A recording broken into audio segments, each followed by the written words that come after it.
Synopsis, votre nouveau rendez-vous sur CCTV Rallye. La République démocratique du Congo patine depuis des décennies. Les hommes et les femmes s'élèvent, trouvent des solutions.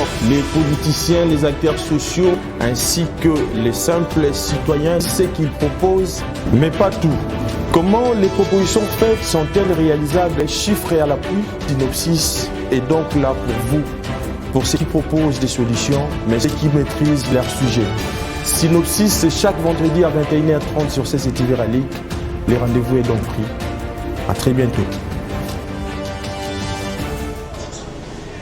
Mesdames et messieurs, très heureux de vous retrouver dans le cadre de votre magazine Synopsis et magazine de la rédaction du Canal Congo Télévision, au cœur de l'observation brûlée sur les questionnements du vécu quotidien de la population congolaise. Votre émission Synopsis a saisi au frais la problématique sur le développement. Que faire pour développer l'Afrique en général et la République démocratique du Congo en particulier? La question mérite d'être posée, d'autant plus que l'Afrique semble se complaire dans la paix près, malgré les programmes de développement établis pour l'Afrique, malgré le plan de réagissement structurel établi par les institutions de Bretton Woods. L'Afrique reste toujours un continent sous-développé. Que faire pour développer l'Afrique? En tout cas, notre invité va tenter de répondre à cette question. Il s'agit donc de M. Norbert Yamba Yamba. Il est cadre de l'Union pour la démocratie et les progrès sociaux, président de la nouvelle vision panafricaine. Bonsoir, M. Norbert Yamba Yamba. Bonsoir. Bonsoir, M. Kabeya. Ça fait longtemps que vous n'avez pas eu à participer à l'émission. Qu'est-ce qui se passe au juste? Certainement qu'on était pris dans beaucoup d'engrenages assez compliqués, mais j'étais toujours inquiet de manquer cette émission qui m'a toujours intéressé. Et voilà que j'ai disposé de mon temps. Je suis présent et nous allons devoir partager un certain nombre de choses. Et je vous promets que désormais, je serai de temps en temps votre invité pour discuter des questions qui intéressent le Congo, l'Afrique dans son ensemble. Norbert Yamba Yamba, comment va l'Afrique? Ah, une question complexe, complexifiée même. Parce que certainement que l'Afrique aujourd'hui apparaît comme le continent problématique par excellence.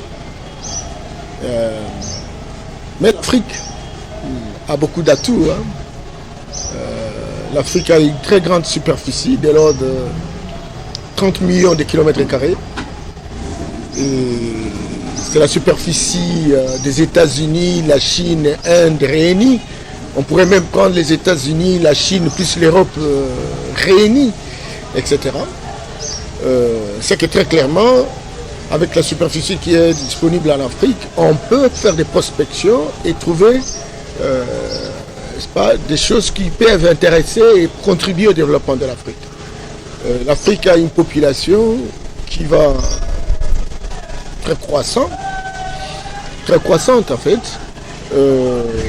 Pourquoi? Simplement parce qu'aujourd'hui, il y a 20 ans, on était dans les 500 millions d'habitants. Aujourd'hui, on est à 1,3 milliard d'habitants.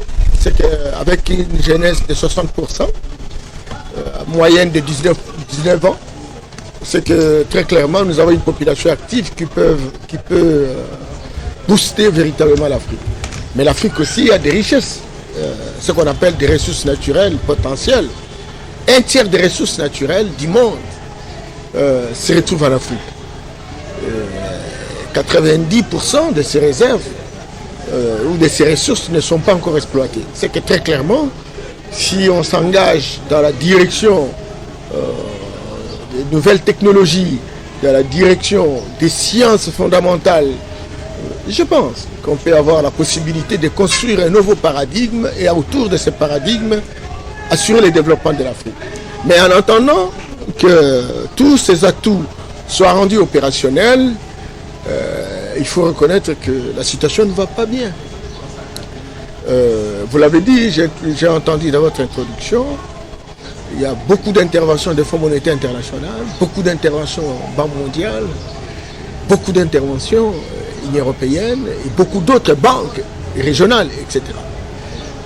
Beaucoup de projets, mais c'est comme si rien ne s'est fait.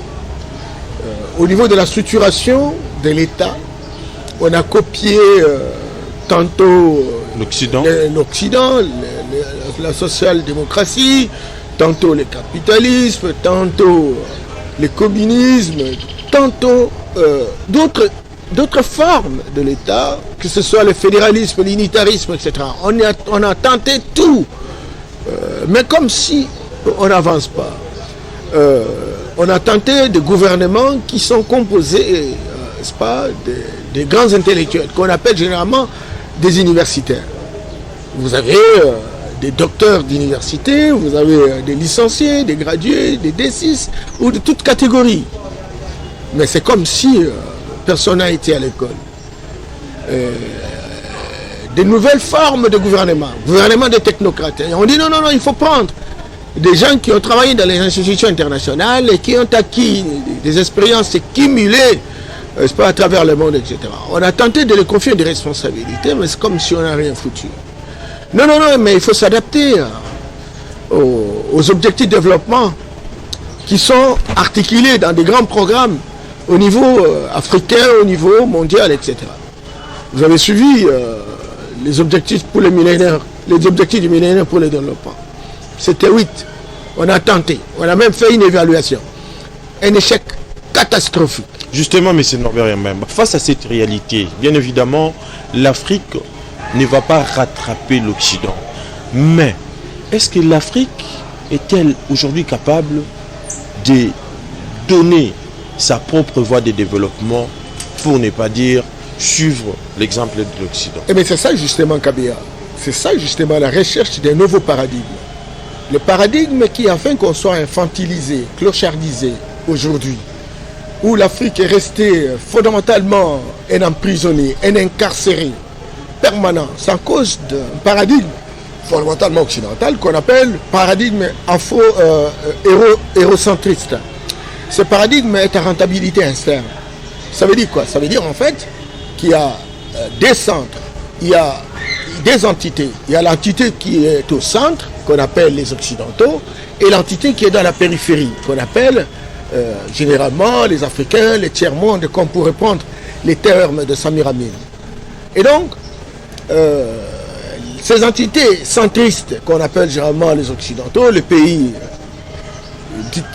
développés, oui, ont mis en place un paradigme où l'Afrique est considérée comme le réservoir des ressources naturelles.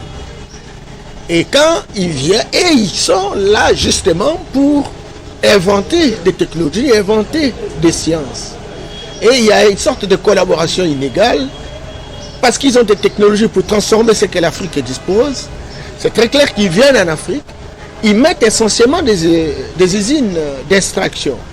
Et comme nous avons des ressources naturelles, ils extraient ces ressources du sous-sol et ils amènent ces ressources chez eux. Et parce que chez eux, il y a des technologies, et donc ils les transforment. C'est comme ça que vous voyez, ils créent une sorte de chaîne de valeur ajoutée. Ces chaînes de valeur ajoutée produisent des richesses. Ces chaînes de valeur ajoutée produisent des emplois. Ils occupent leurs jeunes. Ils trouvent du travail. Parce que la production nécessite une société. On engage. La transformation nécessite une société. On engage. La commercialisation, on engage. On enfle le marché avec des produits. Ils payent des taxes à l'État. Le trésor public est rempli. Et ils vivent dans le bonheur. Mais nous qui avons ces matières premières, nous restons dans la pauvreté la plus abjecte. Ça, c'est le paradigme occidental. Et quel que soit celui qui arrive au pouvoir, si ce paradigme ne change pas, où les gens viennent, ils exploitent, ils prennent les matières et ils s'en vont chez eux, on ne changera pas la situation. La situation se complique, Kabila, avec l'arrivée des Asiatiques, de nouvelles puissances émergentes. Vous avez la Chine qui aujourd'hui est en rivalité presque permanente avec les États-Unis et qui investit plus de 200 milliards de dollars en Afrique. et qui utilisent la même politique que les Occidentaux en prenant les matières premières et ramener chez eux. C'est très grave. On croyait que la Chine, en tant que pays réputé du tiers-monde, même si ce n'est pas le cas, parce que personne ne peut déclarer tel ou tiers-monde, etc. Mais la Chine vient avec la même méthode occidentale d'exploitation de nos richesses, sans investir, sans déposer les technologies. Et mutandis pour l'Inde, pour la Corée, pour le Brésil, sans compter les pays européens, etc. Donc, on est dans cette situation d'emprisonnement et d'incarcération. Alors, il faut changer le paradigme. Et vous avez raison de le dire. Et vous avez suivi une fois le président de la République a dit, si on ne change pas de paradigme, on va rester des prisonniers. Changer de paradigme suppose qu'on puisse inventer notre propre modèle. Certainement qu'il y a des gens qui vous disent que dans 30 ans, on peut inventer un modèle. Mais il faut déjà réfléchir par rapport à ce modèle.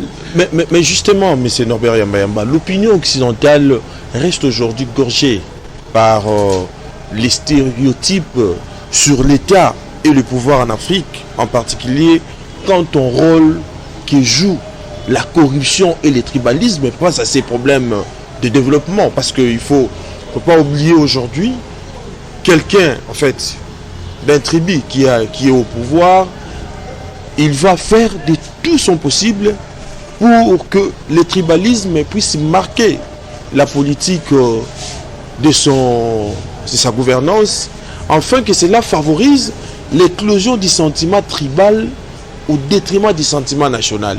Chose que l'opinion occidentale fustige aujourd'hui. Qu'en dites-vous pas face à... Non, mais c'est l'Occident qui a créé ça. L'Afrique a connu la confédération de royautés. Nous avions des empires, nous avions des royaumes. Aujourd'hui, vous avez les Bashi au Kivu, vous avez les Barega,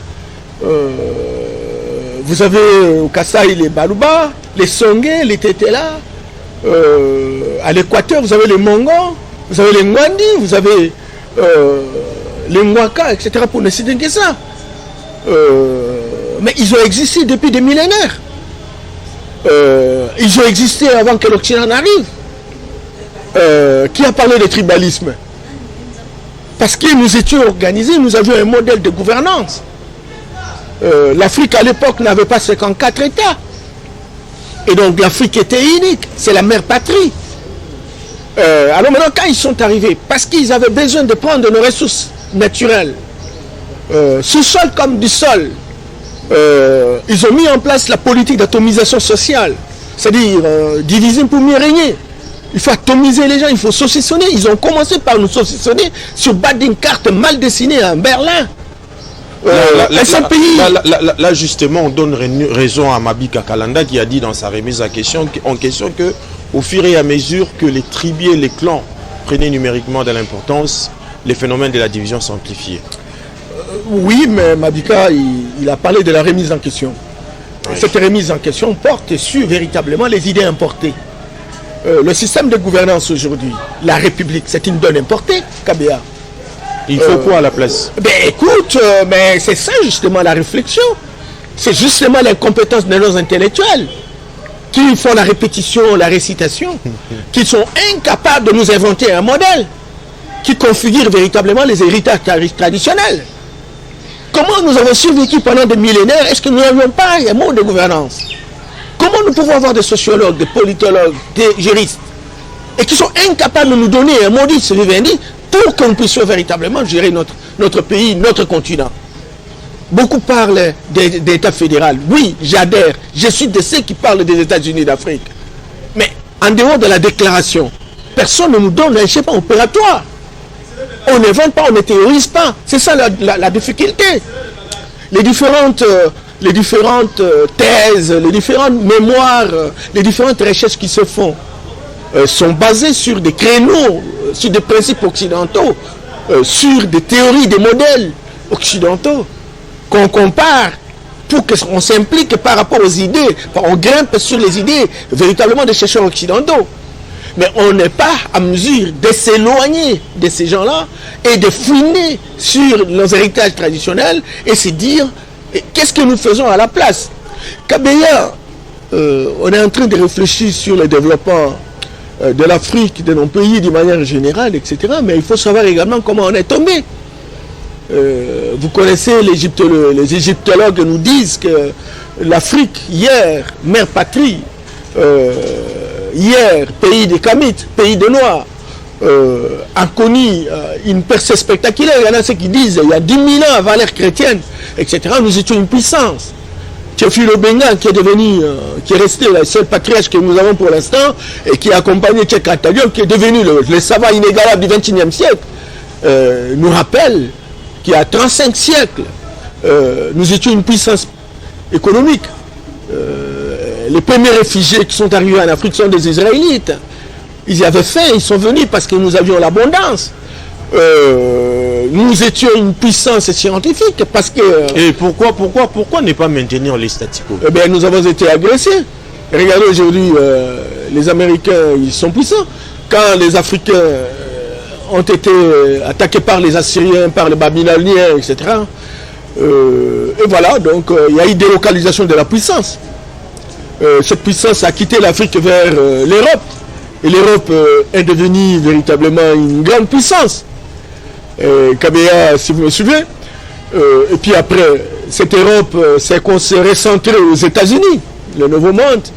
Et aujourd'hui, la tendance générale, c'est la Chine. Le plus grand barrage, 3 gorgées aujourd'hui, construit en Chine. 3, le plus grand barrage. Vous voyez? Et donc, l'Asie est en train véritablement de récupérer la puissance.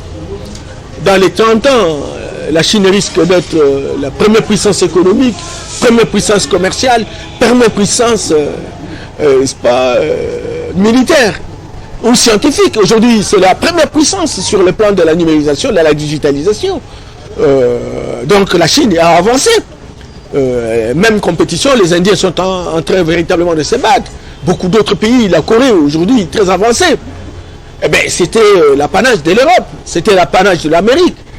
L'Amérique du Nord, bien entendu, les États-Unis et le Canada. Mais nous avons connu ça. Le monde est dans un système de rotation.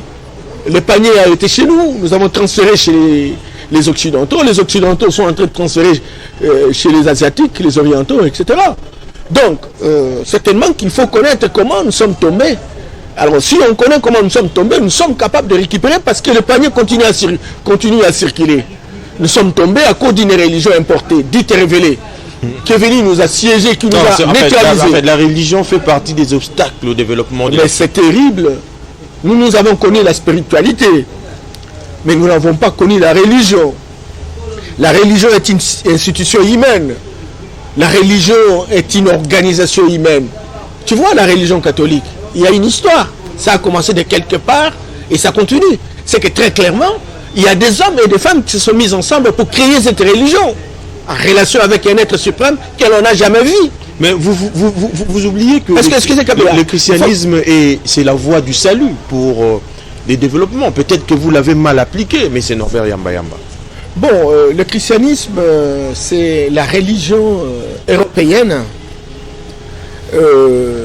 certainement qui a donné des solutions en Europe, mais qui a eu une dose d'expansionnisme. On a profité du christianisme pour y mettre certains ingrédients dans le sens de maintenir les autres dans l'esclavage. Vous savez, le pape Nicolas V, lisez, vous allez trouver qu'il y a une littérature abondante qui montre qu'il avait libéralisé, n'est-ce pas, l'esclavage. Même quand vous lisez l'islam, vous allez trouver que l'esclavagisme n'est pas tellement ressorti, mais quand même on essaie de classifier les races. Et la race inférieure, c'est la race noire. Mais justement, la question que l'on doit se poser de toutes les lèvres, pourquoi la pétraille noire est-elle aujourd'hui répulsive par rapport justement au développement de l'Afrique? Eh bien, parce que on est parti de noir pour anéantir le génie noir. Je vous ai dit que nous étions très puissants. Qui sont ces génies noirs, M. Norbert Yambaya? Le génie noir, c'est la capacité de créativité, la capacité d'imagination, la capacité de maîtriser son environnement. Seulement? Non, mais oui, bien entendu, mais c'est ce qui fait la force, c'est ce qui fait que l'homme soit l'émanation de Dieu. Parce que Dieu, c'est le Tout-Puissant. Dieu, c'est le Créateur. Dieu, c'est le génie qui a créé le monde. C'est le vrai architecte du monde. Quand vous êtes en l'air, vous allez voir que le monde est créé. Il y a véritablement c'est pas une beauté incroyable qu'il faut véritablement avoir un architecte. Et c'est le Dieu créateur. Et quand il a créé, naturellement, les mondes, il a créé des espaces géographiques. Et dans ces espaces géographiques, il a donné à l'homme de pouvoir humaniser chaque espace. Il faut modeler chaque espace. Il faut naturaliser la nature naturelle. Et il lui donne une partie de son intelligence. Et l'homme devient le dépositaire de l'Esprit de Dieu. L'homme, c'est l'incarnation de l'Esprit de Dieu dans un corps humain. Et donc c'est l'homme qui atterrit dans un espace et c'est l'homme qui reçoit l'intelligence de Dieu, mais qui sait, autour de cette intelligence de Dieu, dire que cette plante sert à guérir la malaria. Il n'a jamais été faire la médecine. Mais comment il a su que la plante guérit la malaria? Cette plante peut guérir la tension, peut guérir, n'est-ce pas, le diabète. Écoutez, le palmier peut nous donner de vin de palme. Le palmier peut nous donner de l'huile. L'huile peut être fabriquée de savon. À l'époque, qui a donné cette intelligence? C'est Dieu. C'est l'incarnation. Alors maintenant, Dieu, en donnant cette intelligence, l'homme a mis un certain nombre de principes, l'homme a mis un certain nombre de valeurs qu'il a reçues de Dieu. Et ça se transmet de génération en génération. Excusez Kabea, il faut que je termine par là. Oui. Et quand ça se transmet de génération en génération, et donc l'homme blanc vient avec sa religion. Et dans sa religion, il dit non, tout ce que vous avez reçu de vos ancêtres, c'est de la fausseté, c'est de la sorcellerie. C'est du satanisme. Il faut nous suivre. Et il nous amène des images où Dieu est blanc. Le Fils de Dieu est blanc. Adam et Ève est blanc. Les anges sont blancs. Et il dit, ce que vous suivez là, c'est une sorcellerie. Il faut nous suivre. Vous voyez, nous sommes blancs. C'est que nous sommes proches de vrai Dieu. Et donc, tout ce que vous avez là, et donc, vous serez à l'enfer. Et on a inventé deux notions importantes. La notion de paradis et la notion d'enfer. Le paradis, c'est pour dire noir, mais vous ne en faites pas. Vous pouvez être pauvre sur la terre, mais vous serez riche au ciel. Noir, si vous faites du mal... C'est pas une réalité, c'est pas une réalité. Noir, si vous faites du mal, vous serez à l'enfer. Et l'enfer, vous trouvez un diable qui a des cornes, qui est noir. Et c'est au même moment que la Bible nous dit que nous sommes tentés pour faire du mal par le Satan. C'est au même moment qu'on dit non, vous trouverez le Satan dans l'affaire. C'est de la manipulation. Et donc tout cela nous a inhibé notre capacité de créativité, nous a éloignés de nos ancêtres, et nos ancêtres qui étaient autrefois de puissants, qui visiblement avaient dominé le monde. Les Israélites sont venus des réfugiés économiques. Et voilà, nous on a coupé. Et voilà, il faut revenir à ça. Mais c'est Norbert Yambaya. Lorsque, en fait, à vous entendre parler, c'est comme si on a affaire à des petits-enfants qui sont des Africains. D'autant plus que si cela est vraiment réel, pourquoi alors les idées, les initiatives et les orientations qui marquent la politique de l'Afrique, l'économie, sont toujours venues de l'étranger?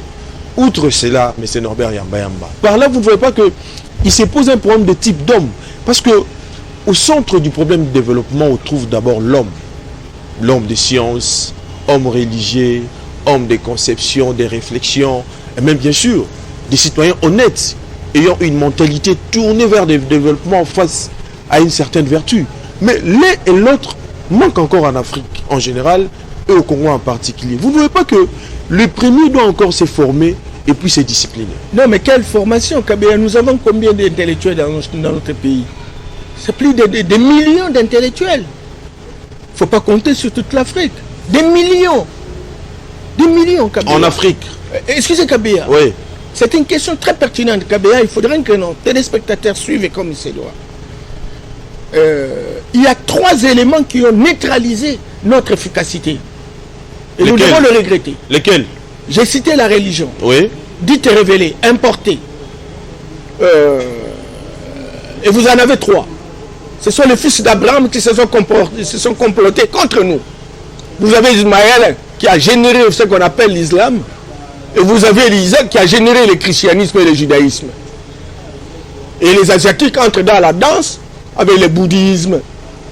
Ils ont refusé le christianisme parce que Mao Zedong a chassé les prêtres et les pasteurs et les imams pour être en réconciliation avec leur culture, etc. Mais et nous ont amené le bouddhisme, et ils nous ont amené l'hindouisme, etc.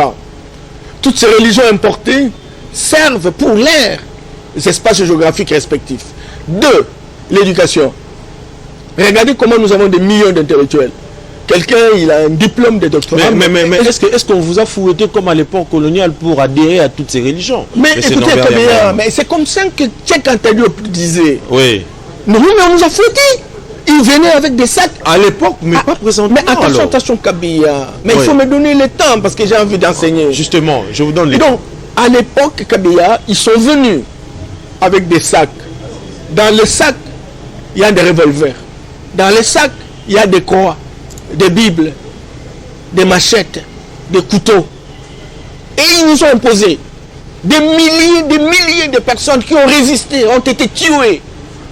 Ils ont déporté 200 à 500 millions de personnes. Il y en a ceux qui sont morts, qui sont mortes dans des caves. Il y en a ceux qui se sont suicidés. Ils sont partis aux États-Unis. Oui. Les Afro-descendants dont on retrouve, que ce soit dans les Caraïbes, etc. Ils ont forcé les choses.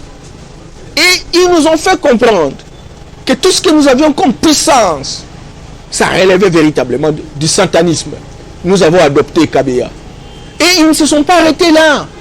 Ils ont mis en place un système éducatif où la religion est devenue le cours principal. Si vous jouez avec la religion, vous êtes même chassé de l'école. Il fallait tout faire pour comprendre ce qui est prévu dans la religion. Avec un système où on nous éloigne. Regardez, on nous fait apprendre, Kabila, beaucoup de choses d'Europe, où nous bloquons, nous mémorisons, mais nous sommes incapables de créer, Kabila. Aux États-Unis, dans une université comme Harvard, Oxford, en Angleterre, Kabila, il y a 3 composantes dans la formation d'un individu. Il y a la théorie, toutes les recherches faites par des grands savants. Il y a la pratique, la mise en œuvre, l'implémentation de la théorie. Mais il y a aussi la composante de la spiritualité. Ce qui est spirituel, la dimension spirituelle. Où on initie les gens pour découvrir, avoir les yeux pour voir la société. Pour expérimenter l'esprit de Dieu incarné dans le corps humain. Il y a toute une dimension spirituelle. Comme l'autre fois, j'ai été rencontrer une histoire. J'étais en Indonésie, oui, à Bali. J'ai vu un parent, des vieux papas, monter sur un monument avec un jeune de 7 ans. J'ai entendu, j'étais crier, j'ai posé la question. Qu'est-ce qu'il faisait avec cet enfant-là? On disait qu'ils étaient en train de l'initier pour connaître la société. Parce qu'on ne peut pas inventer, on ne peut pas être celui de la société si vous ne connaissez pas cette société. Tout ce que nous disons là, si vous faites un test, une évaluation par rapport à nos gènes là, ils ne connaissent même pas. Quand vous parlez de Kimbango, il va vous prendre pour un type inutile. Quand vous parlez de Kimba Vital, il ne connaît même pas. Mais justement, il faut opter peut-être pour une théologie des libérations, peut-être qui peut permettre le développement de l'Afrique. Mais qui va faire la théologie des libérations? Parce que la théologie de libération, la théologie de libération est liée en Amérique latine. Certainement qu'il y a eu évolution. Mais faites attention, combien de pays en Amérique latine sont développés aujourd'hui? Combien de pays? Parce que c'est la religion importée. C'est la religion importée qui sont en Amérique latine. La théologie de libération, c'est une théorie qui a été enseignée par des prêtres catholiques en Amérique latine. C'est cela. Mais nous disons que c'est une théorie, c'est une théologie, certes, qui va libérer contre certaines oppressions, mais qui ne va pas nous autonomiser, qui ne va pas construire une indépendance, qui ne va pas consolider notre leadership. La meilleure théologie, c'est celle qui est fondamentalement ancestrale. Ça veut dire quoi? Ça veut dire une théologie qui s'inspire véritablement de l'intelligence que nos ancêtres ont reçue de l'ancêtre des ancêtres. L'ancêtre des ancêtres, c'est Dieu le Créateur. C'est lui qui leur a donné l'intelligence et la sagesse nécessaire. C'est pas Dieu qu'on nous a ramené par l'Occident? Quel Dieu? L'Occident nous a montré un vieux papa avec des barbes blanches. Mais quand vous parlez des ancêtres, vous faites allusion à qui? Mais c'est lui qui a créé le monde. Le monde doit avoir un architecte. Mais c'est le Dieu créateur. Mais c'est le Dieu créateur. Mais ce n'est pas seulement le Dieu de l'Occident. Nous ne connaissons pas sa couleur. Jéhovah Jireh. Ben, arrêtez avec cette Jésus-Christ. Disons, parlons de choses sérieuses. Oui. Je suis en train de parler au nom des ancêtres. Et je suis en train de révéler à mon peuple des choses troublantes. Alors, n'allez pas dans le jeu d'enfant. Mais vous n'avez pas voulu canaliser cet exemple des ancêtres. Et voilà, c'est ce qui a fouté aujourd'hui. Mais nous sommes en train d'en parler. Le pays dans l'amour. Combien de personnes vont zapper ce que je suis en train de dire? Simplement parce qu'ils ont été endoctrinés. Elles ont été endoctrinées. Elles ont été enseignées. À l'école, on nous apprend seulement la pratique et la théorie. La théorie des idées qui vient importer. La théorie des idées qui sont importées. Mais on ne nous apprend pas notre spiritualité. L'Afrique n'a pas connu la religion. L'Afrique a connu la spiritualité. C'est cette spiritualité. Oui. Mais quel parallélisme établissez-nous entre la religion et la spiritualité? Non, la religion, c'est une organisation des hommes et des femmes qui pensent qu'il y a un être suprême qu'on ne voit pas, mais qu'il faut croire qu'il faut être en relation avec lui. Mais la spiritualité, c'est la science que cet homme-là a donnée à chaque peuple pour devenir maître de leur Vous ne voyez pas que croire dans ce sens-là, cela devient des hérésies? Mais non. Mais alors, regardez la Chine aujourd'hui. Regardez la Chine a fait la révolution culturelle en 1949 avec Mao Zedong. Aujourd'hui, on en est où là? Ils n'avaient aucune compétence. Si ce n'est que la méthode de la machine inversée. Ils prenaient les produits qui venaient des États-Unis manufacturés, mais qui visiblement, ils se démontaient et ils faisaient l'inverse. Aujourd'hui, les Chinois, ils sont à 650 technologies contre 450 pour les Américains. Vous imaginez ça? La puissance mondiale. Ils utilisent le 5G. On commence à les repousser. Cela est dû au christianisme, tout simplement. Non, cela est dit, n'est-ce pas, à la croyance, à leurs ancêtres. Vous avez suivi Jinping avec un documentaire qui est même passé hier, où il ne parle que de leurs ancêtres. Vous savez que le Google américain, le Facebook, excusez Kabila, ce n'est pas le trop des ancêtres. Mais non, en fait, les ancêtres ne sont plus. Plus de 1500 ans après, qu'est-ce que vous, élite, hommes politiques, hommes économiques, qu'est-ce que vous avez fait néfique pour la bonne gouvernance et pour le développement de l'Afrique? On ne peut rien faire. Parce que nous avons été mal formés, nous avons été initiés. Non, je m'excuse beaucoup dans la politique des autres.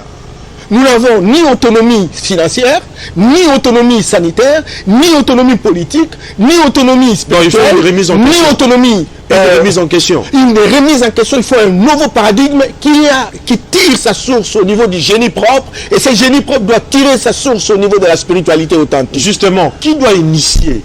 Mais nous sommes en train de travailler pour dire aux chefs coutumiers qui sont les dépositaires de l'Esprit de Dieu, pour dire à toutes ces églises, n'est-ce pas, des résistances noires qui pensent que nous devons avoir notre propre religion, qui doivent restaurer notre propre spiritualité. Mais c'est normal, ça c'est au niveau de la théorie, mais la pratique en fait. Mais il faut pousser tous ces gens de sortir de leur maison, de leur ghetto, parce qu'on nous a fait croire que lorsqu'on prend un morceau de bois, on appelle, comme faisaient les Indiens à l'Équateur, on dit c'est la sorcellerie. Mais lorsque l'Occident fabrique le téléphone, les Chinois fabriquent le téléphone, on dit non, c'est la science. Et donc nous avons peur. Nous avons peur de dire qu'à partir d'un morceau de bois, on peut révolutionner, on peut théoriser, on peut moderniser, en faire un téléphone. Il faut que tous ces gens qui ont ces secrets-là puissent sortir et que ce soit à la place publique, qu'on enseigne dans les écoles. On ne peut pas avoir une université où vous avez la médecine, vous avez la pharmacie, où personne ne peut fabriquer un médicament qui ressort véritablement de notre propre plante. Les Chinois ont tenté, c'est comme ça que vous avez la médecine chinoise. Les Indiens ont tenté, c'est pourquoi vous avez la médecine indienne. Or, il n'y a que l'Afrique qui reçoit les médicaments des Chinois, les médicaments des Indiens, les médicaments des Occidentaux sans aucune autonomie. Quand vous allez à l'Équateur, vous allez trouver les pygmées. Il y a des docteurs qui connaissent comment guérir la tension. Des docteurs qui savent comment guérir le diabète. Vous voyez, aujourd'hui, je vous ai donné un exemple. Pour fabriquer, par exemple, un hélicoptère. En Côte d'Ivoire, j'ai assisté à une scène publique d'un garçon de 37 ans et qui fait une évocation. Et sur sa natte, il monte et il s'en va au ciel comme si il était dans un avion. Mais c'est Norbert Yambaya. Non, excusez. Vous ne voyez pas que l'Afrique aujourd'hui est embrayée par les événements du dedans et du dehors? Tout à fait. Mais face à une telle réalité, vous ne voyez pas que l'Afrique ne doit pas tout simplement porter les sceaux de l'originalité? Il suffit qu'il soit repensé, assimilé pour suivre ne serait-ce que l'exemple des autres continents pour son développement. Kabea, là, tu es très intelligent. Je suis content et fier de toi. Tout simplement parce qu'effectivement, l'Afrique n'est ni occidentale ni africain. Il est dans une sorte d'hybridation. Mais nous disons, oui, le monde se planétarise. On a besoin des expériences des autres. Mais il faut construire la fondation. Il faut construire l'enracinement. Il faut construire le particularisme. Qui doit impulser cette dynamique, mais c'est bien entendu, mais c'est tout ce que nous sommes en train de faire aujourd'hui. Les panafricanistes, ce sont les gens, ceux qui croient que l'Afrique a des valeurs. Mais vous le faites en expliquant tout simplement. Vous expliquez, vous passez dans des médias pour expliquer. Mais seulement sur les plans pratiques. Est-ce que vous avez déjà expérimenté quelque chose allant dans ce sens? Oui, mais écoutez, mais on expérimente quoi? Beaucoup sont en train d'expérimenter. Il n'y a rien qui peut se faire sans la connaissance. Cheikh Anta Diop nous dit que, chers jeunes Africains, il faut dévorer la science. Il faut dévorer la science jusqu'aux dents. Parce que la science donne des chances égales et compétences égales. Mais le mot science est importé, mais c'est normal. Attention, la science c'est quoi? Oui. C'est l'ensemble des connaissances rationnelles et systématisées dans un domaine. Est-ce que nous ne pouvons pas, quand par exemple quelqu'un entre dans l'eau, fleuve comme ça, il entre, il fait 5 jours, il connaît le secret, c'est rationnel. Il peut vous faire une démonstration. Mais vous ne voyez pas qu'avec votre démarche là, vous ne voyez pas que aujourd'hui exploiter les mots science, c'est en fait n'est pas saisi par l'essence. Mais non, mais les Chinois font quoi? Quand ils sont allés atterrir à la face B de la Lune, les Américains ne sont pas encore arrivés là. Mais ils ont exploité la science, ils ont rationalisé, mais ils se sont inspirés véritablement des héritages de leur tradition. Comment on peut quitter quelqu'un qui quitte le village, je ne sais pas, à Bafasende, il part à Paris, il revient, il fait 4 tours, etc. Quelle vitesse d'un avion si on pouvait véritablement matérialiser cela? Mais tous ces gens ont peur de l'enfer, qui est un mensonge dimensionnel de ceux qui sont venus. Pour nous faire peur, ils nous ont montré les satans avec des cornes. Ils étaient avec quel appareil photo pour prendre la photo de l'enfer? Cet enfer se localise où? Mais il y a la révélation, mais c'est l'enfer. Ben voilà, donc, vous parlez de la révélation, oui. Mais je vous parle ici que c'est un processus de manipulation. Mais Dieu peut révéler quelque chose à quelqu'un. Tout à fait. Oui. Et puis, il peut aussi nous révéler, nous. Oui. Et on a cassé cette connexion. On a cassé cette connexion, Kabea, et nous avons besoin de reconstruire cette connexion. Parce que Dieu nous a dotés. Aujourd'hui, écoutez, Kabea, nous sommes dans une approche globaliste. C'est ça l'Afrique. Approche globaliste, ça veut dire quoi? Ça veut dire que l'homme est vivant et il ne peut pas vivre physiquement s'il n'y a pas de métaphysique. La physique et la métaphysique sont une. Oui. C'est que très clairement, il y a des êtres qui sont vivants physiquement, tout comme il y a des êtres qui sont invisibles, mais ils sont vivants. Et donc pour respirer, n'est-ce pas, les êtres vivants, il faut construire une cohérence, une connexion mathématique entre ceux qui sont vivants invisibles et ceux qui sont vivants visibles. Parce que ceux qui sont vivants invisibles sont des hommes et des femmes qui acquièrent une puissance additionnelle. Ils ont la maîtrise de la situation qui est la nôtre. Raison pour laquelle vous avez aux États-Unis un festival qu'on appelle Festival de Nevada, où des grands de ce monde se retrouvent et pour être en connexion pendant une semaine avec leurs ancêtres, pour être inspirés, pour avoir la communication de manière à diriger le monde. Les Chinois ont emboîté le pas et ils sont en train véritablement de prendre le dessus sur le monde. Donc, il n'est resté qu'à les Africains. Or, les Africains ont été neutralisés par la religion et le seul peuple qui, lorsqu'il y a pèlerinage à la Mecque, ils accompagnent les Arabes. Lorsqu'il y a pèlerinage en Israël, ils accompagnent les Juifs. Lorsqu'il y a pèlerinage en Europe, au Vatican, bien entendu, ils accompagnent les Européens, etc. Mais vous ne trouvez pas des Africains qui construisent une autonomie spirituelle où quelque chose arrive en Afrique et nous y allons tous les Africains comme un seul homme. Vous voyez? Et donc, nous avons intérêt. Et Dieu merci, avec les efforts de Bomba Sang, qui est un Camerounais, oui, qui est anthropologue, géologue, qui travaille pour le panafricanisme aujourd'hui, avec le concours de Patrice Talon, qui est président du Bénin. On est en train de disponibiliser 500 hectares où on va faire le pèlerinage en Afrique. On va construire la religion africaine. Mais la religion africaine ne viendra que lorsqu'on aura, par exemple, un panafricaniste dans beaucoup de pays, etc. Comme Norbert Yamba, bien entendu, Bomba Song, Kofi Gomez, Omotunde dans les Caraïbes, Félix Tshisekedi au Congo, oui, Bolefi aux États-Unis, Amamazama en Guadeloupe, etc. Nous avons besoin de tous ces gens, etc., pour qu'ils arrivent. Et on va devenir nombreux, et un jour, on va construire une ligue, n'est-ce pas, de panafricanistes. Justement, M. Norbert Yamba, vous avez, en fait, vous êtes beaucoup plus éternisé sur la religion. Mais maintenant, parlons un peu de l'économie. Vous voyez, parce que c'est parmi les types de développement de l'Afrique. Sur le plan économique, que prévoyez-vous pour le développement de l'Afrique? Ça revient toujours sur la spiritualité. Je vous ai parlé de paradigme à rentabilité externe qui a fait la puissance occidentale. Pour Norbert Yamba, la spiritualité doit avoir des ramifications sur tous les plans. La spiritualité, la base, c'est l'esprit. Est-ce que vous pouvez fonctionner sur Est-ce qu'on ne peut pas élaguer la spiritualité pour aborder toute cette matière? Vous resterez toujours un abruti fondationnel. Mais à quoi sert l'économie? Eh bien, l'économie. À quoi sert la finance? Alors, je vais t'expliquer. À quoi sert le social? Vous êtes en face d'un enceinte divinisé qui parle et il faut toujours l'écouter parce que vous retirez. Je vous écoute alors. Voilà. Je vous dis que le paradigme qui est d'application aujourd'hui, oui, c'est un paradigme fondamentalement occidental à rentabilité externe. Ça sert pour l'extérieur. Oui. Tandis que le paradigme que nous voulons, c'est un paradigme afrocentriste. C'est-à-dire? Ça veut dire, nous devons avoir des technologies, des sciences fondamentales qui nous permettent de transformer ce que Dieu nous a donné comme potentialité. Et si nous avons la possibilité, n'est-ce pas, d'avoir des technologies pour transformer notre coltan, pour nous servir de téléphone, si nous avons notre spiritualité pour nous permettre de transformer nos cobaltes, nos cuivres, etc., nos cacao, nos cafés, etc., nous aurons des produits.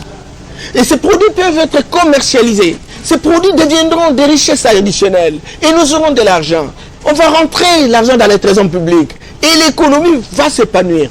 Ça va davantage changer. Pourquoi? Parce que le génie, la connexion avec les ancêtres, on va nous insuffler le génie. Ce génie va nous donner des technologies et nous allons devoir devenir riches à cause de la nouvelle spiritualité. Donc, pour Norbert Yamba, sans la spiritualité, l'économie n'est rien. Zéro. La politique. On va continuer. C'est les chefs qui vont faire le travail et il va nous ramener un peu d'argent. Et cet argent ne va pas supporter 105 millions de personnes. Tu vois? Quand vous avez un budget, par exemple, de 10 milliards, vous faites quoi avec? Regardez, vous avez un pays, par exemple, comme Sao Tomé Principe. 1000 km². 200 000 habitants. Mais pourquoi? Excusez. Mais face à cela, pourquoi ne pas opter pour une économie du bonheur partagé? Mais c'est justement ça. Écoutez, vous êtes dans les termes occidentaux. Vous voyez, vous êtes dans les termes occidentaux, mais ce sont des termes d'imbécilisation. En fait, on se complaît de ces termes et on croit pouvoir avoir fait quelque chose. Mais c'est pour une répartition équitable de alors richesses vous ne répartissez, vous ne population. pouvez faire la répartition équitable que lorsqu'il y a des richesses. Oh, il n'y a pas de richesses. Combien de sociétés sont opérationnelles chez nous? Qui sont propriétaires de ces sociétés? Allez sur l'avenue du commerce. Qui sont devenus des commerçants aujourd'hui? Il n'y a pas de Congolais. Les Janobemba ne sont plus là. Les Dokolo ne sont plus là. Les Kazembo, les Fonchi, les Kisombi, etc. Il faut une génération de millionnaires. Il faut une génération de milliardaires. Mais vous ne voyez pas que l'État est démissionnaire. Mais alors, le président de l'État dit, non. Aujourd'hui, le président Tshisekedi dit qu'il faut un fonds de garantie pour encourager les entrepreneurs. On ne peut pas produire, par exemple, des pamplemousses, des mandariniers, des mandarines, des oranges dans le Congo central. Les entrepreneurs et les opérateurs économiques qui ne font que compliquer à outrance le gouvernement. Non, mais le gouvernement aussi les complique. Mais aujourd'hui, nous sommes en train de mettre en place un système. On l'a vu avec des mesures sanitaires ou la baisse du prix des produits surgelés, où on a vu des opérateurs économiques qui cherchent à faire un bras de fer. Non, on va réduire le débat. Nous ne sommes pas dans les principes. On va réduire ce débat-là, même si dans les principes occidentaux, il faut négocier. Les opérateurs économiques. Mais il faut fustiger ce genre de comportements. Oui, mais nous ne sommes pas là. Moi, je suis en train de poser la question questionnante, la question basique. On fait comment pour sortir véritablement de cette situation qui nous imbécilise? On peut sortir de cette situation qui nous imbécilise que lorsque, naturellement, on met en place des dispositifs qui reconstruisent le génie qui est le nôtre, et ce génie doit s'inspirer véritablement de la spiritualité authentique, et cette spiritualité authentique va nous donner des technologies, et ces technologies vont nous permettre d'extraire nos produits potentiels, de les transformer sur place, de les commercialiser sur place, des produits de richesse, des produits des emplois. Nous avons une jeunesse la plus prolifique du monde. 60% des jeunes se trouvent en Afrique. Ils ont l'âge moyen de 19 ans, à la différence des Européens, 42 ans. Et nous avons besoin de donner à tous ces jeunes-là du travail. Monsieur Norbert Yambamba, nous sommes arrivés pratiquement à la fin de cette émission. Nous avons abordé un certain nombre de théories, en fait, de plans qui pouvaient permettre des développements, bien évidemment, de l'Afrique. Mais maintenant, concluons cette émission avec la politique. Sur le plan politique, qu'il faut-il faire pour le développement de la même manière qu'on nous a neutralisés avec la religion, on nous a neutralisés avec le système éducatif, où nous sommes essentiellement des perroquins, des récitateurs, des récitals des cahiers de syllabis. On nous a neutralisés. On nous a neutralisés avec le système politique. Mais la fameuse démocratie. Apparemment, tu te lamentes trop, mais c'est non. Je ne me lamente pas. Rien ne peut se faire lorsque je lamente. Je suis en train de travailler. Un livre va sortir où je suis en train de monter un arrangement institutionnel qui permettra une nouvelle façon de gouverner la République. À la différence, par exemple, des Occidentaux. Notre ami Bob Bassong au Cameroun a mis en place un livre qui parle de l'économie africaine, qui sort naturellement du paradigme occidental. Il a mis en place un livre qui parle de droit africain, qui sort du droit gréco-romain, du gréco-romain ou romano-germanique. Vous voyez, donc nous devons inventer, n'est-ce pas?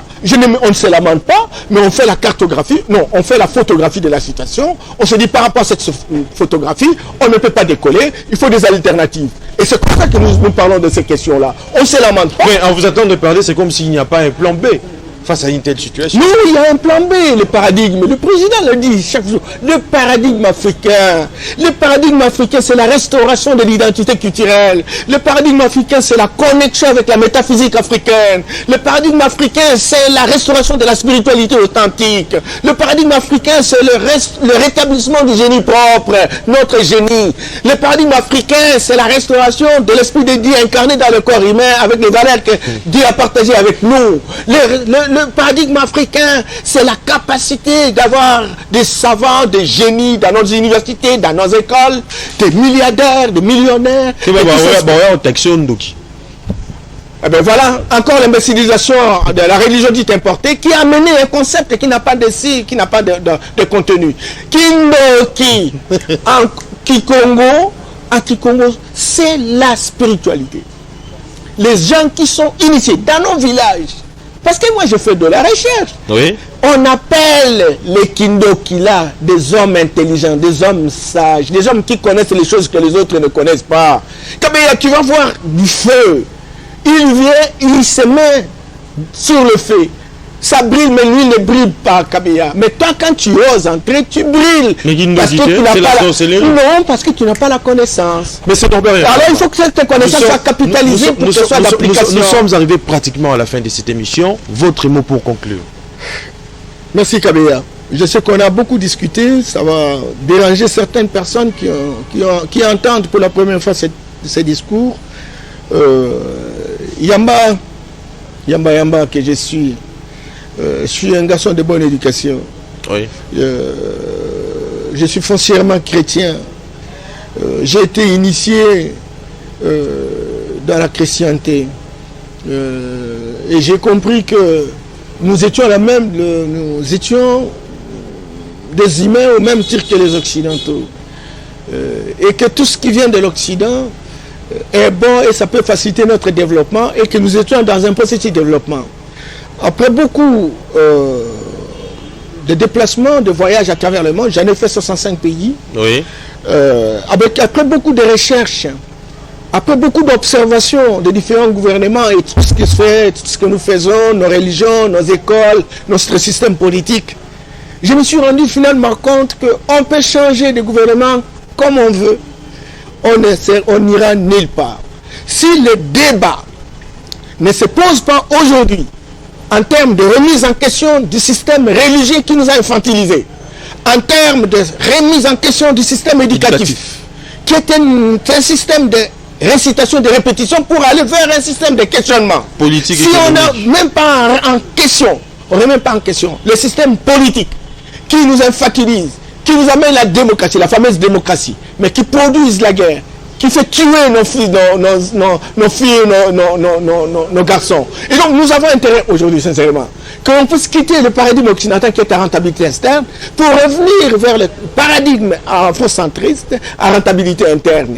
Et c'est là à cause d'un génie qui sera mis en place où l'homme va fonctionner comme véritable dépositaire de l'Esprit de Dieu et avec cet éclairage de l'Esprit de Dieu, il tiendra la torche pour sauver notre environnement et chercher des technologies pour transformer tout ce que nous avons comme Très bien, c'est de cette manière-là qu'on va lutter contre la pauvreté. Nous sommes arrivés pratiquement à la fin de cette émission. Vraiment, les bonnes choses ne durent pas du temps. Vraiment, ça écoeure et ça frise certaines consciences lorsque une émission d'une telle envergure peut prendre un peu de temps, mais malheureusement, nous sommes butés par les temps.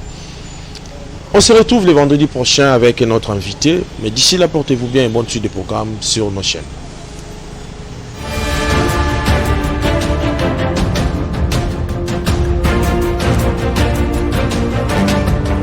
Synopsis, votre nouveau rendez-vous sur CCTV Rallye. La République démocratique du Congo patine depuis des décennies. Les hommes et les femmes s'élèvent, trouvent des solutions. Les politiciens, les acteurs sociaux, ainsi que les simples citoyens, ce qu'ils proposent, mais pas tout. Comment les propositions faites sont-elles réalisables, chiffrées à l'appui? Synopsis est donc là pour vous, pour ceux qui proposent des solutions, mais ceux qui maîtrisent leur sujet. Synopsis, c'est chaque vendredi à 21h30 sur CCTV Rallye. Le rendez-vous est donc pris. À très bientôt.